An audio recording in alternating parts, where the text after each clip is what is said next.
ഒരുപാട് കഷ്ടപ്പെട്ടാണ് ഇത്രയും വലിയ മരത്തിൽ മാഞ്ചാടിക്കുരുവിൻ്റെ കുല പറിക്കാൻ കയറിയത്.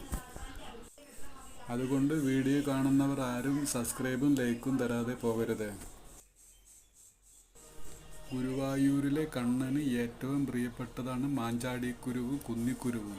അതുകൊണ്ട് ഞങ്ങൾ വിളവെടുത്ത ഈ മാഞ്ചാടിക്കുരു ഗുരുവായൂരിലെ കണ്ണന് വേണ്ടി സമർപ്പിക്കാൻ കൊണ്ടുപോകുന്നു.